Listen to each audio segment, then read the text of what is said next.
my name is Alexandra, or most folks in the Momentum community actually call me ASQ. So if you hear that acronym, it's not another organization. It's just my nickname, so sorry for any confusion. And my pronouns that I use are she and her. I'm going to be training this next module with Rashad, and we're going to be talking about two dominant traditions is the name of this module.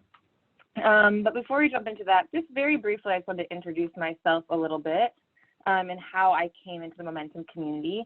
I have been a part of the Momentum community since 2014 when Momentum had just started.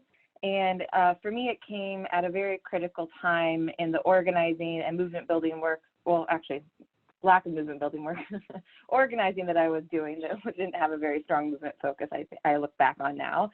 But I came from kind of the education, justice, student organizing world. I've been heavily trained in kind of classic community-based organizing that taught me a lot of really incredible skills. But I was doing more and more national work and really feeling the limits of my organizing, and often also feeling kind of confused about, am I just really bad as an organizer? Like, we're not winning on a bunch of these different issues and fights, and it seems like we're never going to be able to win. But what I've been learning is that, like, you just need to figure out how to be smarter, more strategic, et cetera. So I must be really fucking up right now. And when I came to the Momentum, my first Momentum training, and it had just started, and I knew some folks who were really excited to kind of share as organizers who've been doing organizing for a long time, some of their lessons and reflections and things that they've also learned throughout their studying of history of movements worldwide. They wanted to share this with other folks who are doing social change work. And for me, it helped really give some important names and frameworks to understand the organizing I was doing and understanding what the organizing I was doing could accomplish and what it wasn't equipped to accomplish, but other models of organizing could maybe offer that. And so for me, ever since then, I've been a practitioner within the Momentum community, experimenting with how to build strong social movements that can lead to transformative change. And so after doing spending 6 years in the education justice world, I went on to do a project called All of Us with some other folks, which was really focused on building less political power for within U.S. politics. And then most recently, a campaign called By the People that's really took the Momentum model and tried to apply it to the fight to impeach and remove Donald Trump from office. And right now I'm between things. So I'm taking a break, but really excited to be on this webinar with you all. And yeah, so I share that because I think that this module for me was the one that kind of helped provide some helpful framework to kind of understand and kind of going back to Rashad's point earlier, like the fish in the water. I was like, oh, like there's a particular thing that I do. It's not just like this like nameless substance that I'm like swimming around in every day. There's actually a name for it. And there's other ways of also doing things, and having some language and shared frameworks with others is really helpful in that. So we're going to go ahead and jump into that right now. So if you can pull up the PowerPoint again. Great. Thank you, tech team. Magic. Amazing. So go ahead and give me a click here. Great. So, we just talked about this framework of movement ecology, right? 3 approaches to social change. And we're actually going to be zooming in here on this green slice of the pie, changing dominant institutions. Go ahead and if you want to with me and be a little silly. Okay. I was going to say we can dive into the green part and you could be like this as if you're diving, but it's cool. It's cool. Go ahead and do that if you want to. Just great. Thanks everyone for indulging me. Great. Really feel like we're in the same space together. So great, 2 dominant traditions of organizing. Go ahead and give me another click. Cool. So there's many ways that we could talk about organizing. Actually, go back to the table. Nope. Let's go back to the table. So there's, 2, honey. We call this model 2 dominant traditions of organizing. There's lots of ways we could categorize organizing. We could talk about it from an international perspective of regionally, We could talk about it from a historical perspective. There's lots of ways that we could talk about different ways to categorize organizing, but we really want to talk about one particular way that we can think about organizing, and it's actually not a distinction that's been invented or named by the momentum community. We are actually just describing something in our current context right now that's been noted by many other movement leaders and thinkers throughout history and throughout the world. And so this table is actually an illustration of that. These are kind of a random selection of prominent movement leaders and thinkers who often noted that there was these two dominant ways in which they were really noticing that social change and organizing that was happening, right? So for example, Charles Payne called it community organizing tradition versus community mobilizing tradition. Ivan Marovic, Serbia, called it organization versus protest. Martin Luther King Jr., long-term unit of power versus dramatic crisis. So, you know, they called it different things, but many of them had kind of noted these two prominent ways in which organizing and social change was being done by people. And so that's what we actually want to dig into, of like, what are these two different prominent approaches to organizing that have existed throughout the world and throughout history? Okay, now go ahead and give me a click. So, drum roll please. We are going to call them, when we call the momentum community, structure-based organizing and mass protest. And so this module and what we're about to go through together is really trying to understand these organizing traditions, the key features of them, and their strengths and limitations. And I'm going to pass it over to my friend Rashad now to dig into that with us. All right, thanks, AFQ. So like now we have language, right? A shared language for how we want to talk about these two different traditions. So now let's start like analyzing like each piece. So can anybody unmute and read the theory of change for structure-based organizing on this slide? Any brave soul? Structure-based organizations build a base of members who leverage their power over a decision maker to win incremental reforms. Thank you so much. So structure-based organizing has, like we saw on that table, a lot of different names. One of the names is relational organizing, and that's simply because this tradition is known for seeing and moving through building power through the summation of relationships, right? And there are many different techniques that we have developed, like within this particular tradition, from the way we do leadership development and the way that we build relationships. So if we move one slide next, we see a classic, right, is the one-on-one. I'm sure, like, without having to like get a show of hands, a lot of folks have either been trained on it or have just been in a one-on-one and didn't even know that they were in a one-on-one yet, right? So like that is like the unit of like building relationships seen like in this tradition. And one of the GOATs who like really championed this technique of the one-on-one is, move next slide, Ella Baker. So for those that don't know Ella Baker, she was the absolute GOAT, not only of like the structure-based organizing tradition, but she was literally like the landmark of the NAACP, SCLC, even though she didn't get a lot of credit with those two organizations. She was able to use what she did in those two organizations to help build SNCC. And because of the amount of one-on-ones she did, and because of her focus on her focus on building leadership, not through like focusing on charismatic, often cishet male leaders, she is known for her quote that, strong people don't need strong leaders. So like we see leadership as being built, not as seen as somebody who's telling other people what to do or saying things in a really cool way. It's really more about like, how can I build the leadership of other people? And she was known for this, and still doesn't get the amount of credit that she really deserved for like helping build this foundation. But it's folks like her and people like Saul Alinsky that kind of like help build the structure-based tradition in terms of recognition for what it is today. And you can see that play out in the way unions organize, for sure, as like a really simple example. And then like plenty of training organizations that focus on teaching one-to-ones and leadership development, such as Midwest Academy and the Highlander Center, and like much, much more. So next slide. The key features of the structure-based tradition are a lot of the things that, like, for me, like when I first got into organizing and started like going to meetings, I started to see that there was like this trend of base building trainings and like building campaigns. And one of the key features of like going to trainings like that is learning that we all want to focus on building a base of directly affected community members. So that's who we organize.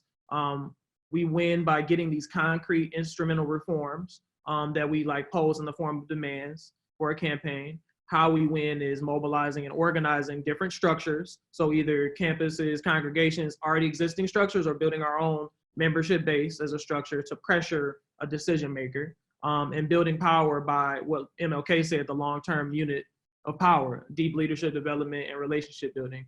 And then typically in this tradition of organizing, things are way more centralized, and there's a coordinated plans from central leadership. Now, just like to add nuance, like it's not always incredibly centralized, and it may not be just 3 or 4 or 5 people in the room, but it's still way more centered than other organizing traditions in which it could be the strategy can be way more spread out.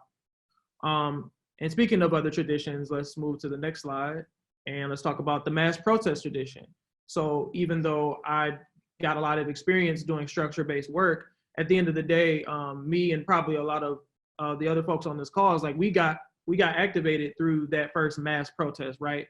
And it may have not even been that large of a protest as we see on the screen, but we were maybe in that midst of a moment where these type of protests were occurring all across the country. And organizations, and even though it can seem from the outside looking in, and maybe a lot of our non-organizer friends maybe like have like talked to us in this type of way, but it seems super spontaneous and it seems super unplanned. But as we know, once we're closer and we actually are a part of these things, we know that there is actually a lot of planning, and we come from a tradition of folks organizing in this way. The tradition is known for having a much more loose network, having really dramatic confrontations, a lot of media that comes from that visibility, and mobilizing thousands of people that aren't necessarily connected to an org because of the moment that we're in. Next slide, please. Can somebody read the theory of change for mass protests? Mass protest uses massively visible actions and mobilizations to tap into the energy of the movement, activate thousands of people, move public opinion, and shift what is politically possible. Thanks, India.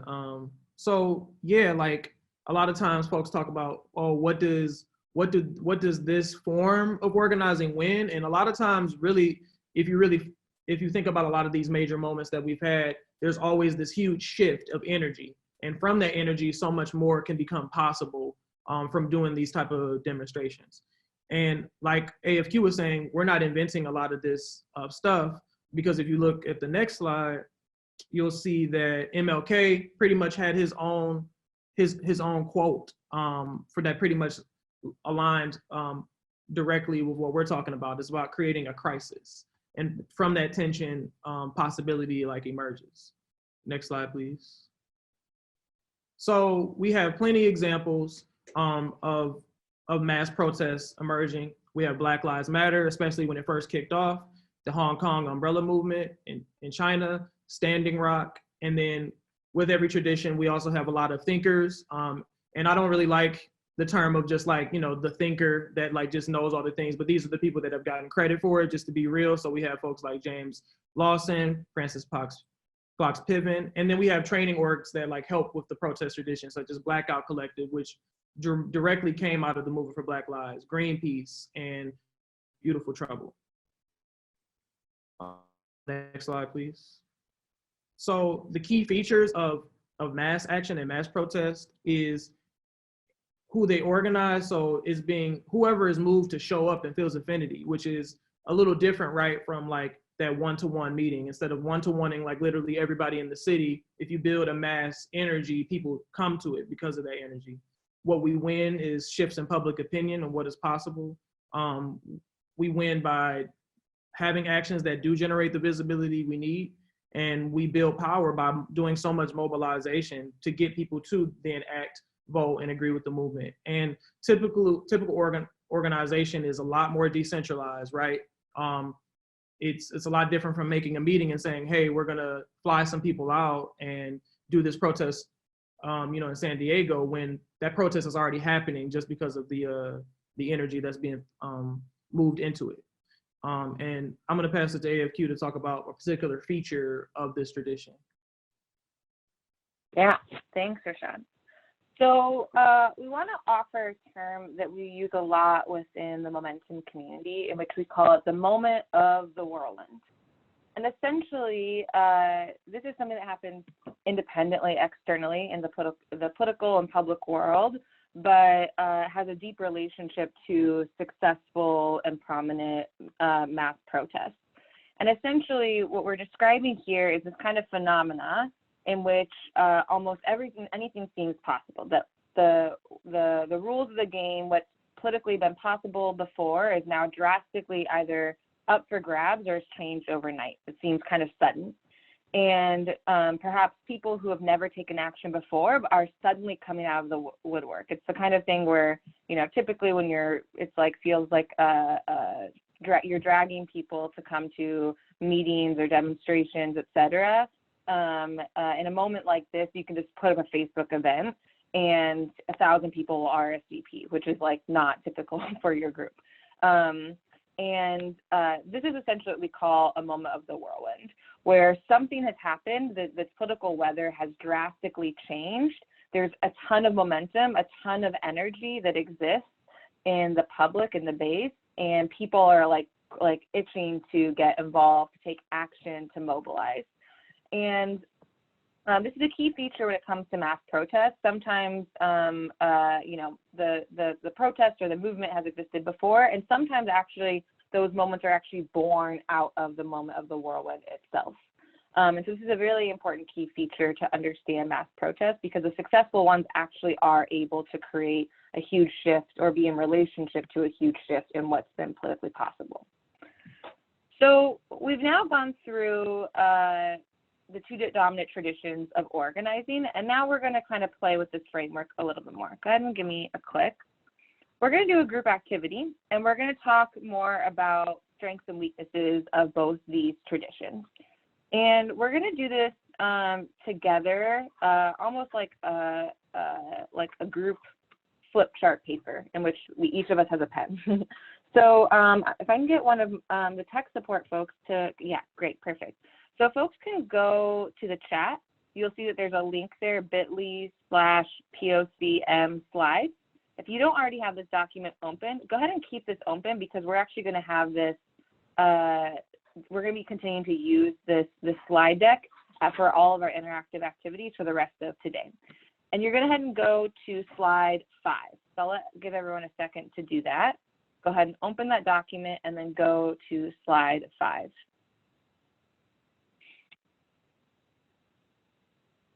Great, great, great, great. Wait a couple moments. Okay, this might be a little bit chaotic, but it's going to be all good. We're on slide 5. We're going to now fill out this mass protest structure, strengths and weaknesses.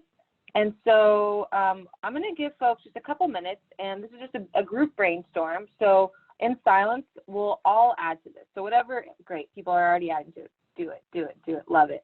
We're going to take a couple minutes. I'll give you a 1-minute warning. I know it's going to be a little chaotic with so many people's clickers on there, but we'll figure it out. And then we're going to come back together and talk about as a group. But just go ahead and put everything that you can think of the strengths and weaknesses of both traditions. Great. And so let's do that for 3 minutes. And go.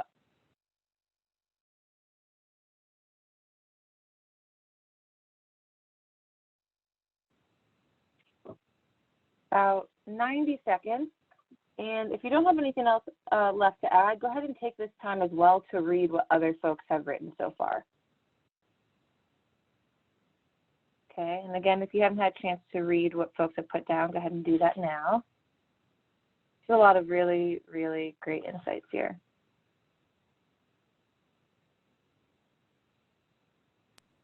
I appreciate whoever typed activism achieved. Yeah, I like that. Amazing. I'm always so impressed when folks are able to be funny through like a Google Doc. Great. Okay. So let's finish this up now. And maybe if I can get tech support, maybe if you want to refresh the slide and then bring it back out so we can all view what's there together. We're going to come back together as a large group and have a little discussion about this. So I'm going to ask 4 volunteers. So you think about if you want to be one of these volunteers. Okay, great. Thanks, Elizabeth. And I just want to get one person. You don't need to read verbatim, especially just for the interest of time, but to kind of give a top line summary of each of these quadrants. So can I get one person, maybe if you want to use the hand raising feature, if you can be the brave soul to just be the person to give us the highlights of structure, strength. Sally sold seashells with a feature. Structure, strength. Does someone want to just give us a quick highlights of this? So you want to just structure strengths? Yeah, some of the ones that, yeah, some of the people were saying like it's good for developing really strong leaders over time, having really dedicated members. More funding usually goes toward those kind of projects. Clearer, more concise messaging. It's able to transition and grow at a more sustainable pace, and it's more consistent. And continues, I like the one that says continues beyond the moment of the whirlwind, and sometimes creates the moment of the whirlwind, and also can give people careers. Yeah, great. Thank you so much for reading that out, and thanks everyone who populated that. Let's move now to the strengths of mass protest. Who would be willing to just give us the top line of the strengths of mass protest? I got it. So mostly they're fun and they're exciting, and they pull people in by being fun and exciting. Obviously they're very large, they power in numbers. They really make a big statement that combats dominant narratives in media. It's just really quick moving, but also really big and powerful for that reason. Yeah. Awesome. Thank you so much. Okay, so those are the strengths. That was like a rundown for both traditions of like them at their best, like what it feels like, how it can be great. So let's talk about weaknesses now. So who can give us a rundown about structure weaknesses?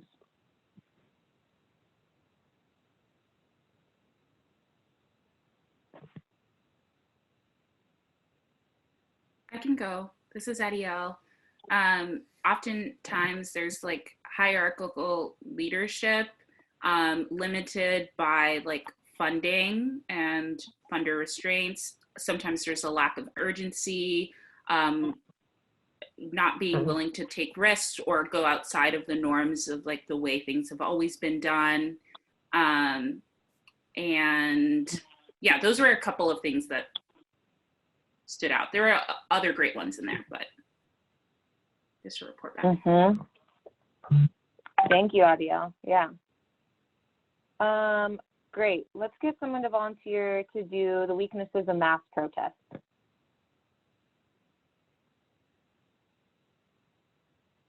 I could go. Oftentimes it's really hard to absorb folks, especially if there are no concrete next steps. Folks go to one protest, think that they're done, activism is achieved. There's not a lot of accountability structures for problematic folks. The media can alter and shift the narrative. And because there is a lack of structure, it might scare, or there's no real container for folks who are the most vulnerable or most impacted. So it's hard to negotiate safety. Amazing. Thank you, Erica. I really appreciate you giving that rundown. Okay, so that's the weaknesses of both traditions. So now that we can kind of look at all of this from more of a bird's eye view of the two traditions, what are people noticing here? What are the reflections that folks are having looking at all of this. And maybe let's just take a second, and if folks want to put like some top line reflections in the chat, we'll take this is a moment for that. So just put in the chat any kind of reflections that you're having right now, looking at all of this. What are you noticing?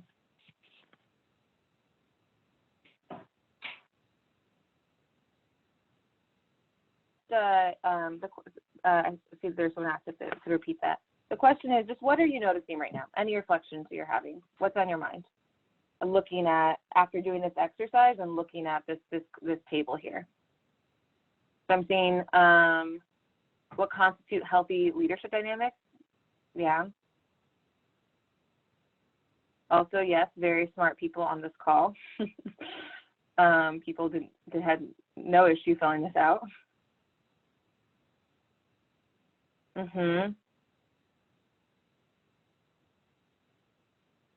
Yeah, Naya and DC, do you want to share a little bit more about what you wrote? Sorry if I invite you to speak. No, yeah, sure. Can you all hear me? I'm not muted. Yeah. Okay, great. So I was just sort of looking, like, if you look diagonally at the like structure weaknesses box and then like the protest strength, in some ways they feel like they're kind of like in direct contrast to each other. So we're talking about like lots of lag or like lots of trying to generate collective buy-in across time or trying to like escalate things. And that's sort of like some of the things that are in the protest strength boxes. So seeing like similar themes in different boxes, but not necessarily having either structure like solve the problem of each other. And so you can see themes operating, but there still is a gap, I think. And so like trying to figure out outside of this 4x4, like what fills in the rest. Yes, thank you so much, Naya. And thanks for being willing to speak up when I put you on the spot. I appreciate that. Yeah, I think that's a major key, that these things definitely reflect each other, right? These two traditions. And also I think that what Naya just offered is absolutely correct as well. That also, it's not like these gaps these are still gaps that exist right now, right? And so, and I see what other things that folks are putting in the chat is that like, cool, so like, what do we do about this? How are we able to harness the strengths? How do we fill the gaps? How are we able to organize stronger, smarter, more intentionally? And that's the question that we are really concerned with in our movement building. That's what we want to try and figure out. So I'm going to pass it over to Rashad to share a little bit more about that. Yeah, appreciate you, Naya, and like everybody else that like dropped their answers like on the chat. I feel like, if I had a GIF reaction for right now, it'd be like Drake at the basketball game. It's like, yes, exactly, because that's what we're really here for. Oh, could you change slide, please? Next slide.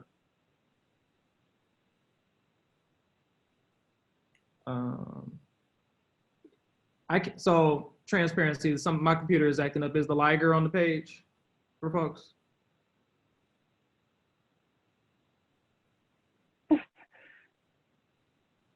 A liger is coming. I don't accept speakers. It's not, but I know where this is going now, so. Okay. I was freaking out. I was like, uh-oh. Yeah, so yeah, like we can all like end our chats now. Like momentum is just about building liger. I'm just joking. Like it's ultimately like, how do we take the best of both worlds, which is kind of like what everybody was kind of like getting at. Where momentum, a lot of its theory is really about like, how do we build a hybrid model of organizing that takes the best of the mass protest tradition and takes the best of the structure-based tradition. And up until now, we were seeing things as like a dipole, right? Like it's just like you're either a structure-based organizer or you're a mass protest organizer. But we know that life is full of spectrums, and that's we're really going to like utilize a spectrum model to like do some analysis for like how we can build a more integrated movement. So next slide.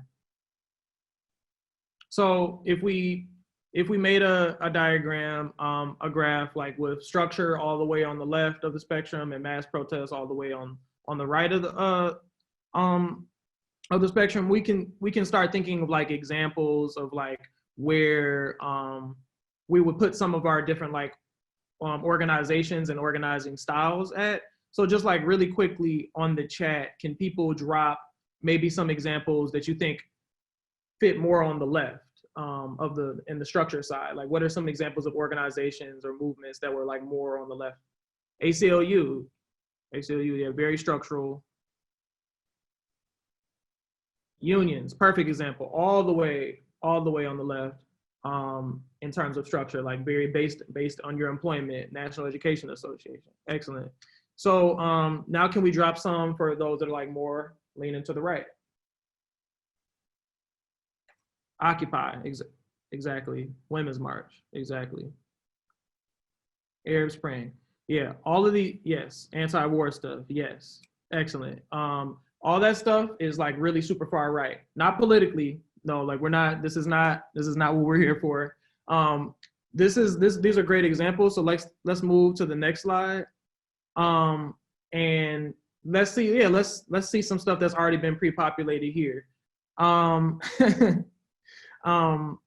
So we got labor unions all the way on the left, Ella Baker a little bit further right, United Farm Workers, Occupy, which somebody had dropped on the chat on the right side of things, and we have MLK and SCLC pretty close to the middle. And I actually kind of wanted to use them as a good example of, as one, just a good example of hybrid organizing, but like two, another good example to show that Black and brown people have been in the spectrum and have been experimenting with both. And that, again, like momentum is really, we're just giving the language of stuff that our people have been producing. So if you move to the next slide, you will see a picture. Can somebody drop in the chat from what moment in movement history this picture was from?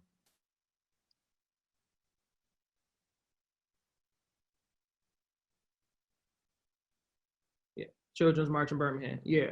I think it was called the Children's March, the Children's Crusade, Operation C. Yeah, so like all these answers are correct. So I'm using the March in Birmingham as an excellent moment in movement history, because it actually was, despite what you saw in the headlines, right, about like there being this, like a lot of us, and this is like the headlines, this is like the superficial stuff that they taught us in school. If we learned any movement history, we probably learned those like moments where Black folks were getting hosed by racist police, being attacked by police dogs. And from there, so much white guilt and tears enveloped the nation, right? And then all of a sudden desegregation, right? Like that's like the very top superficial level of like what's been taught about this. But when you teach it this way, there's a lot of reasons like that this is a very problematic way of teaching it. But one of the ways is that it actually erases the fact that this isn't as spontaneous and not as like, and it's not as spontaneous and very like riot driven as like it's been made out to be. In fact, the Children's Crusade was one action amongst many in a series of 6 weeks that it took to get to those headlines. It was actually a lot of the strategy behind the marches in Birmingham were built out by the SCLC as well as other allies, in which they called it Project C. So like, which C stood for like confrontation. So there was all the things that were learned in previous moments in the civil rights movement were used in this series of 6 weeks. So there were economic pressure of merchants from the bus boycott being implemented. We had lunch counter sit-ins that they learned from Nashville, and the pack the jails technique that came literally just from the campaign before that in Albany, that was seen as a failure. So they took all those different techniques, created a sequence of them and as a multi strategy assault.